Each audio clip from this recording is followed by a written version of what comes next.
दोस्तों, कभी न कभी तो आपके मन में भी ऐसा ख्याल आया ही होगा कि जब नोट छापने का काम सरकार का है तो सरकार नोट छापकर बांट क्यों नहीं देती ताकि सबकी गरीबी दूर हो जाए। आखिर क्यों सरकार ऐसा नहीं करती है और भुखमरी की स्थिति में भी दूसरे विकसित देशों से मदद मांगी जाती है, विश्व बैंक से आर्थिक सहायता की गुहार लगाई जाती है। यदि आप इसके पीछे का गणित समझेंगे तो पता चलेगा कि नोट छापना तो आसान है, लेकिन उससे पैदा होने वाले संकट बहुत भयानक हो सकते हैं। चलिए जानते हैं कैसे, तो वीडियो को अंत तक जरूर देखें। देश में गरीबी और बेरोजगारी बहुत बढ़ती जा रही है। ऐसे में यह सवाल जायज है कि सरकार जितनी मर्जी चाहे उतने नोट छापकर गरीबी क्यों नहीं मिटा देती। यह सबसे सरल तरीका दिखता है गरीबी को खत्म करने का, पर इस तरीके का इस्तेमाल सरकार नहीं कर सकती। इसकी बड़ी वजह मैं यहाँ आपको समझाने का प्रयास करूंगा। अगर आपके मन में भी ये सवाल आता है कि जब सरकार को ही नोट प्रिंट करने हैं तो सरकार ढेर सारे नोट छापकर देशवासियों को करोड़पति क्यों नहीं बना देती। जब सभी करोड़पति हो जाएंगे तो देश से गरीबी अपने आप दूर हो जाएगी। शायद आप ऐसा जरूर सोचते होंगे, लेकिन जब सरकार ढेर सारे नोट छापने लगेगी तो अमीर भी गरीब हो जाएंगे। आइए जानते हैं कैसे। मान लीजिए सरकार ने अतिरिक्त नोट छापे और सभी को 1 करोड़ रुपए दे दिए। अब जब मेरे पास 1 करोड़ है तो मैं अपनी नौकरी छोड़ दूंगा और घर पर बैठूंगा। मेरे जैसे सभी काम करने वाले लोग घर पर रहेंगे, इसलिए सभी कंपनियां, कारखाने, व्यवसाय बंद हो जाएंगे और सभी सेवाएं ठप्प हो जाएंगी। मैं सब्जी खरीदने बाजार जाऊंगा, लेकिन सब्जी बेचने वाले के पास भी 1 करोड़ रुपए है, तो क्या वो सब्जी बेचेगा? वही हाल किराना दुकान वाले बनिया का होगा। अब जबकि किसान के पास 1 करोड़ रुपए है तो वह भी खेत में क्यों मेहनत करे। धीरे धीरे सभी व्यवसायों में यही हाल होगा, कोई भी कामकाज नहीं करेगा। इसलिए जितने भी संसाधन उपलब्ध है उन्हें एक तो काफी महंगे दामों में बेचा जाएगा या फिर खुद के उपयोग के लिए बचा के रखा जाएगा। इससे कालाबाजारी बढ़ेगी।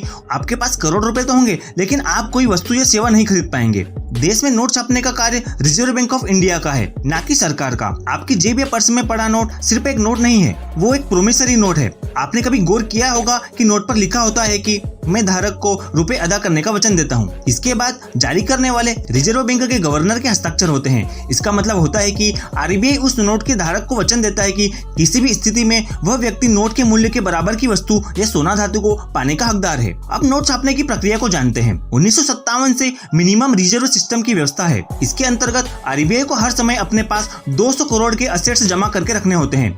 इसमें 115 करोड़ के मूल्य का सोना और 85 करोड़ मूल्य की विदेशी मुद्रा होना आवश्यक है।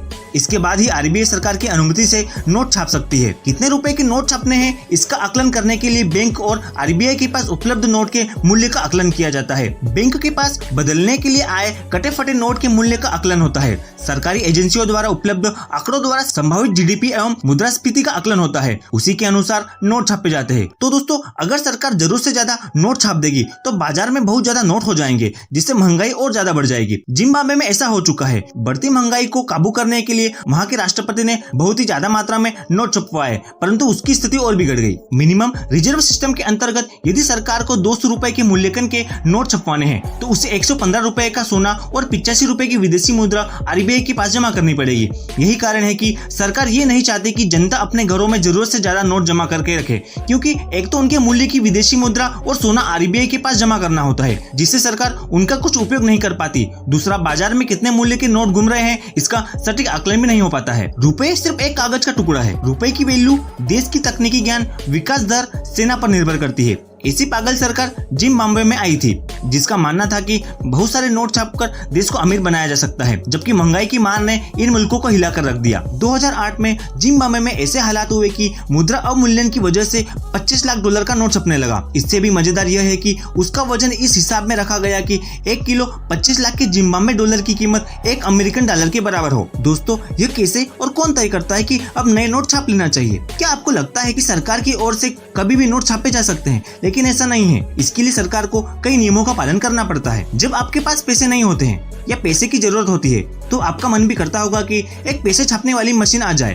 तो पूरी टेंशन खत्म हो जाए। लेकिन ऐसा तो वो लोग भी नहीं कर सकते जिनके पास नोट छापने की मशीन है, यानी खुद रिजर्व बैंक ऑफ इंडिया या भारत सरकार भी ऐसा नहीं कर सकती। उन्हें भी कई नियमों को ध्यान रखते हुए नोट की छपाई करनी होती है, जिसके बाद ही बाजार में नोट आते हैं। ऐसे में जानते हैं कि आखिर नोट किस आधार पर छापे जाते हैं और कब यह पता चलता है कि अब नोट छापने की जरूरत है। साथ ही जानते हैं नोट छपने से जुड़ी खास बातें जो बहुत कम लोग जानते होंगे। आखिर कौन छापता है नोट? भारत में नए सिक्के छापने का अधिकार रिजर्व बैंक ऑफ इंडिया के पास है। 1 रुपए को छोड़कर सभी नोट आरबीआई छापता है, जबकि 1 रुपए का नोट भारत सरकार की ओर से छापा जाता है। खास बात यह है कि आरबीआई 10,000 रुपए तक के नोट छाप सकता है और इससे बड़े नोट छापने के लिए सरकार से इजाजत लेनी पड़ती है। अब पता कैसे चलता है कि कितने नोट छापने हैं? पहले आरबीआई कई मानकों को ध्यान में रखते हुए यह पता करता है कि कितने नोट छापने की जरूरत है और फिर इसके लिए सरकार से स्वीकृति ली जाती है। फिर सरकार भी आदेश देने से पहले आरबीआई से इजाजत लेती है और फिर उसके आधार पर अंतिम फैसला लिया जाता है। वैसे आखिरी फैसला सरकार का ही होता है। दोस्तों, क्या आप जानते हैं नोट कब छापे जाते हैं? ऐसा नहीं है कि जब भी देश में गरीबी को मिटाना हो तो नए नोट छाप दो, जब चाहे नोट छाप दिए जाएं। भले ही सरकार के पास नोट छापने का अधिकार होता है, लेकिन ऐसा नहीं है कि जब चाहे कितने भी नोट छाप दिए जाएं।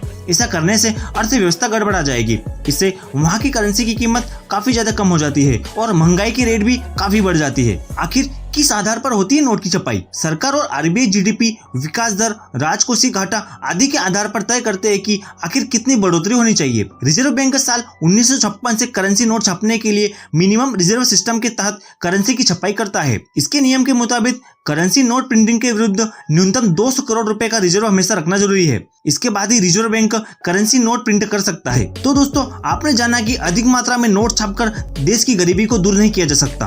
तो दोस्तों, वीडियो अच्छी लगी हो तो वीडियो को लाइक और चैनल को सब्सक्राइब जरूर करें।